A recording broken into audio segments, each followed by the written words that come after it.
What's up everyone, welcome back to a brand new video. First off, Happy New Year to everyone. This video is kind of a New Year special but also a 200k special, I don't really know what to call it, but regardless it is special. This is something a lot of people have suggested, and since it's the end of 2021 now, there's no better time than the present. Get it? 2021? Android 21? No? Okay, cool. Anyways, today we will be putting Android 21 into canon. Obviously we're going to have to take some creative liberties here, but you'll see what I mean as the series goes on. For this video, let's set a like goal of 4,000 likes. If we hit that, I'll continue with another part to the series and make it a full scenario. Anyways, let's begin this story. So we're going to start off with a brand new original arc. I mean, it's kind of necessary to introduce this big character. And in order for this to work, it has to be after the Buu Saga. You'll see what I mean. So we could put this in between the Buu Saga and Battle of Gods, sometime within that time skip, maybe a year after the Buu Saga ended. That feels reasonable to me. The Red Ribbon Army has been a threat before. It was defeated by Goku once, and then again once the androids arrived. But it seems that they didn't do a good job. There's one last contingency plan from Gero. It seems like it's kind of overkill, but he did make one more backup. When his lab was destroyed, they seem to have forgotten something. Deep underground, even below where Cell was, there's one project that barely made it out. A project was developing this whole time, and much like Cell, it was getting DNA from other people. And at a certain point, it seems that enough data is collected. With the advent of Majin Buu, this project gathered some really valuable data. The DNA of Majin Buu himself. Although this is a double-edged sword, it does result in a highly sophisticated android with great powers, but also it results in a highly unstable android. The project awakens, in the middle of a bunch of rubble where the lab used to be. She's confused, but she puts two and two together and realizes that the lab was destroyed, and somehow she made it out alive. She looks around. There's no other projects around here. Everything's been completely obliterated. Well, it kinda makes sense. She was in the deepest part of the lab, in a part that was way more protected than anything else, deep underground. And she wonders, is she the only android that actually made it out alive? This is Android 21, the most advanced android Gero's ever made, even more so than Cell.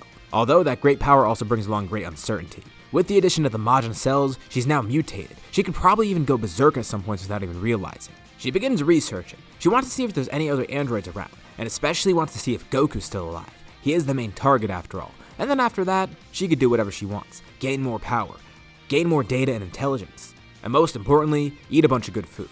She begins researching and trying to find ways to contact the other androids. And from the data that she does have, she's able to actually create a device that helps her locate them. She can't sense the key of them because they don't have any, but they are mechanical, which means there might be a way to find them. And it seems that there's only two that are still alive, androids 17 and 18.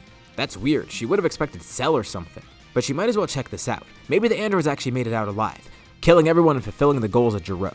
She goes to seek out one of them, and closest to her there's an android on a secluded island. It's Android 17. It's a pretty peaceful day for him, but out of the blue, some random researcher shows up. It's a girl in a lab coat and he has no idea what she's doing here. Well, he does get these from time to time, people trying to research different animals here, but he doesn't really like that. So immediately he asks what her business is. If she's looking to take one of the animals for test or anything, she'd be better off leaving now. But she reveals who she actually is. She's another android too. This guy, he definitely is one of Gero's projects. And 17's pretty taken aback by this. Another android? He thought after Cell was defeated there were no more besides him and 18. She begins explaining even more. And she asks what happened to the lab. She assumes that 17 and 18 destroyed it. Well, not actually. They did actually end up killing Gero, but they weren't the ones to destroy the lab. And 17's already getting suspicious. If there is another android from Gero, that definitely means that there's another villain around. And 17 can already see what she's trying to do. He says that he doesn't want to team up with her. He's not one of them anymore. And to be honest, if he were evil, he would still not be carrying out Gero's orders. That's strange, he's not loyal to Gero anymore? What, did he kill Goku and just go off on his own? Nope, Goku's still alive actually. Wait, what? Why haven't they killed him? 17's starting to feel annoyed now. He tells her again, she'd be better off leaving. He can already tell what she's trying to go for and he's not going to let her have it. Well, 21 sees no other choice. She doesn't care that he betrayed the Red Ribbon Army. What she does care about is that 17 isn't on her side. She powers up and 17 responds the same way. If they're gonna fight, at least take it away from the island. He surrounds her with a bunch of shields, then hitting her with a powerful blast that launch her over the water nearby. He flies out over the sea and she breaks the shields around her. A fight begins between the two of them. And at first, it seems that the two are pretty evenly matched. 17 actually has gotten a lot stronger since they last encountered Goku. Or at least Cell. He never actually did get to see Goku, but he's still concerned. If this is another project of Gero's, she could be pretty strong and maybe even trying to absorb him. This might not be her full power, and that becomes apparent pretty quickly. 21 begins overpowering 17. But that's not the only person it concerns. Far away on another part of the planet, Goku is currently with his family. He, Gohan, and Goten are just hanging out together. sparring for a bit of fun with nothing serious going on in terms of training. But Gohan senses something weird, and Goku feels the same thing too. They sense a strong presence far away, and they're not entirely sure, but it feels malicious. Gohan's eyes widen. He tells Goku, it feels kind of familiar, doesn't it? Like, they could sense the different auras of different people. And Goku feels it too. Whatever this is, it has the keys of people that he knows. And it reminds Gohan of one thing, Cell. This is similar to what Cell's key felt like. A mixture of everyone else's, but it can't be Cell, right? Gohan's 100% sure that he died. And it's been so long too, why would he appear now if that is him? They also remember they did destroy the lab, so it can't be present Cell. Maybe another Cell actually showed up though. What if there was one from another timeline that showed up? Or worse, what if the one from Trunks' timeline actually won, killing Trunks and taking the time machine? This is bad, really bad. Goku ends up teleporting away with Gohan and Goten. He doesn't really want Goten to come along because he thinks this might be too dangerous, but Goten insists, so he joins them. Goku gets there and the three of them almost fall in a pool of water, but they're able to catch themselves and fly up right before that happens, and they look around. They're on an ocean maybe. They can't see anything except an island nearby, but they look around them and see. There's two people clashing. One of them they can't sense, and one of them is that key that they just sensed before.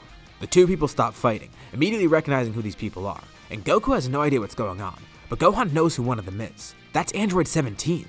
Wait, 17? 17's equally as surprised as them, as is 21. Goku asks what's going on and why they're fighting. And why is 17 involved? 17 says he'll save the introductions for later. All they need to know is that this is another android made by Jiro. Great, another one? Yeah, 17 thought the same thing. And 21 is elated. Now that Goku's here, this will actually make things a lot more fun. She can kill him, turn him into food, and even absorb his power. That would be great. As she's getting more and more angry, more of her true power is showing. The three of them join 17 and begin battling her. And this turns the tide of the battle really quickly. At first, their base form doesn't seem to be enough, but once they all transform, it actually ends up being just what they needed. They overpower 21 really easily, and are able to back her into a corner. But like I mentioned, her power is still increasing. Her true full strength hasn't been revealed yet. At some point, they push her a little too far. And Goku notes a really odd presence. It feels like she has Boo's energy. Yeah, Gohan can definitely feel it too. Oh no, that's gonna be an issue. If this is an android like Cell, but with the power of Boo as well, they have no idea of how they're gonna defeat her. She then goes completely berserk and transforms, and they see exactly what they were sensing. She has a new Majin form now. She looks exactly like Boo. Well, a female version of him, but still, she has the pink skin and all. But no, this is worse. She's even stronger than Boo. The great thing is, Goku and Gohan did get stronger since then. For Gohan, it wasn't a significant amount, but it's still there. And for Goku, he did only get a little bit stronger. And that's why it's a concern, because Boo was still a really tough opponent to defeat. Goku needed a spirit bomb for that. And it's not like that's something he could do here. They're gonna have to rely on something else. It's way too risky to perform that on Earth. The group begins fighting her again, and immediately they see that it's a lot tougher than before. She could regenerate. It seems like she has endless energy, and she even tries turning them to candy and food. Thankfully, Goku, Gohan, and Goten knew about that beforehand, so they warned 17. And everyone's trying to think of what to do. They might need help from other people. And of course, other fighters are gonna end up sensing this. Amidst the battle, 21 is attacked by someone else who wasn't there before. The group looks on and they're not too surprised. They expected him to be here eventually. It's Vegeta. He sensed this, and once Goku and Gohan joined, he knew that it might actually be trouble. It took him a bit of time to get here, but he says he'll offer help, although he's completely confused. Another android's here, as well as 17? What the hell's going on? He thought Trunks helped reverse this. And Goku tells Vegeta that she might even be stronger than Boo. Maybe they'll need to fuse again. Wait, fusion? Vegeta doesn't want to do that again. They almost got stuck together permanently last time. Goku says he doesn't mean the Potara, they don't have any with them right now. Vegeta says it's not that desperate yet anyways. But then Gohan offers up something. Well, if he wants to fuse with someone, Gohan could fuse with him. He wouldn't mind. Since they don't have Potara, the only thing that they can do is the fusion dance. At least with that, they know it won't be permanent. Vegeta says he's definitely not going to do that. He doesn't want to do some silly dance or whatever. But if they prefer, he will buy them time for it. And Goku says there's still a problem. They could do the dance, but the only people that know it are him and Goten. Well, not actually. Gohan's actually seen Goten and Trunks fuse enough by now, since they do it to just screw around sometimes. And it doesn't seem too hard to learn. Goku even demonstrates it for a bit. And Gohan practices it beforehand just to make sure it's okay. They can't screw this up. Vegeta and 17 are currently holding off 21, but they can only do it for so long. Great. Vegeta can't believe he's in this position again, fighting some Majin and just being beaten up just so he could buy some time for everyone. But at least 17 is there with him, so Vegeta's not taking too bad of a beating. Goten offers to coach the two of them, just to make sure that Gohan gets it right. It's risky, but it should be okay. He watches on as the two of them perform the fusion dance. And as their fingers connect, Goten tells them they've got it. A bright flash of light appears. 21's distracted by it, and Vegeta and 17 hit her with an attack. It's weird for him to be fighting alongside 17, but weirder things have happened. They turn around and see what distracted her, and they see that bright flash of light.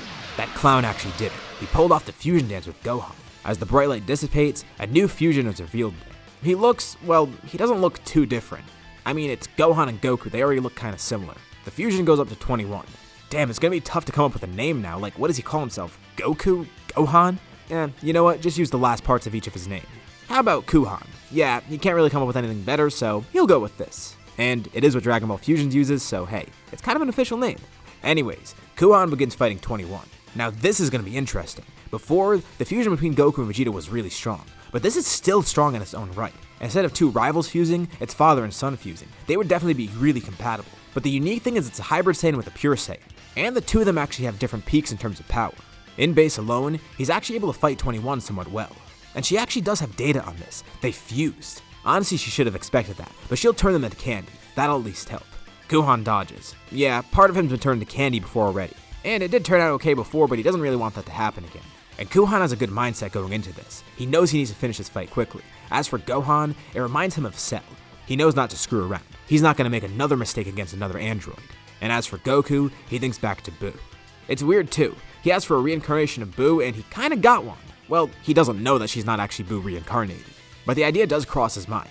But either way, both of them have realized how bad this situation is. So, Kuhan's gonna go full power right away. And something weird happens. He goes into Ultimate, but since Goku doesn't have it, it actually creates a hybrid of it. It's something weird. It's almost like he's in Super Saiyan 3 and in Ultimate at the same time. Like, his hair looks the same, but he has the white aura of Ultimate, and his eyes, they're blue with black pupils. He's surrounded by sparks of electricity. This is interesting. He's never used something like this before. She tries attacking the fusion, but nothing works. He dodges effortlessly, and at one point she actually is able to hit him by stretching her arm out. Oh, he should have expected that, but the attack didn't hurt at all. Alright, now that he's more used to this body, let's end it quickly. The fusion goes for the kill. With a flurry of punches and kicks, 21 is completely overwhelmed, thrown down into the water. Kuhan jumps up into the air, and then rockets down underneath the surface of the water. He drives 21 down to the bottom of the ocean, then lifting her up, launching a point-blank blast that launches her up to the surface again. He instant transmissions back up to her. Above his head, he cups his hands. Yellow and blue energy swirls together. He shouts, Masenko Kamehameha. The attack hits her dead on, and at the last second, she splits a piece of herself off. But Kuhan notices it right away, going up towards her and grabbing her midair again. But he notices something strange. Before, her eyes were black and red, and now they look normal. And also, her ki feels different too. The evilness within it, it's kinda gone. Not fully, but it's dissipated somewhat. She's in bad shape. She does regenerate, but she clearly seems tired out. And she seems confused too. Kuhan asks what's going on. And oddly enough, she asks for help. Help her? Why? She's an android trying to kill them. Well, 21 begins explaining. She's actually regained control of herself. At the brink of death, she snapped out of that berserk state she was in. Of course, there is influence from Jiro's programming, as well as the Majin cells within her. But another part of 21 is showing, the good side of her. She tries to explain. It's almost like there's 3 different people living inside her. There's a good version of her, an evil version of her, and then an evil Majin version of her. She tells Kuhan she doesn't expect him to believe her, but she asks again, please help control this. Vegeta yells out from the sideline. He says not to listen to her, it could just be a trick. And 17's unsure, but he also kind of agrees. Goten actually does believe it though, and he looks at 17 too. He turned good and 18 turned good. Maybe she is telling the truth. And Kuhan isn't too sure. Like I mentioned, he doesn't sense that evilness anymore. It's still there a little bit, but it seems to be controlled right now. And she definitely isn't berserk anymore. So at least there's that. Ultimately, no pun intended, it's up to Kuhan. And then 17 interjects again. Maybe she is telling the truth. He can't sense what's going on. But unless she's built like Cell, there might be a possibility. He thinks back to himself in 18. They overcame Jiro's programming and started to become their own people. And she explains too. She was actually a person before. Of course, she's been heavily modified, to the point where she almost is a bio-android. Almost like Cell, but not completely. Cell was made from scratch. She wasn't. And that's the thing. She could overcome this evil nature, if they could help her. Kuhan's unsure of what to do. The Goku side wants to spare her, but as for Gohan, he doesn't really know. Should he trust this? The fusion's conflicted, but he lets her go. They'll see if she's telling the truth. The great thing is, they can clearly beat her if they need to. He turns to Vegeta. Vegeta doesn't really know what to think either. At first he was angry about it, but he kinda does see where they're coming from now. It's a big risk, but it's a risk that they're willing to take. Kuhan defuses, with Goku and Gohan looking at each other. It might be worth a shot, and again, if it doesn't work out, they can defeat her. As everyone tries to think over the situation, this is where we'll leave off for now. So, what did you guys think about this part? And what do you think is going to happen next time? Leave all your thoughts and suggestions in the comments below. I'll be sure to check them out to see what you guys think. As always, if you liked the video, be sure to drop a like. And let's try to hit that like goal from the beginning of the video so you can get another part of the series. If you haven't already, why not subscribe? as well as hitting the bell icon so you're notified about any future parts of this What If, or any of the videos that I upload on my channel. Anyways, thank you all for watching, and I'll see you all in my next video.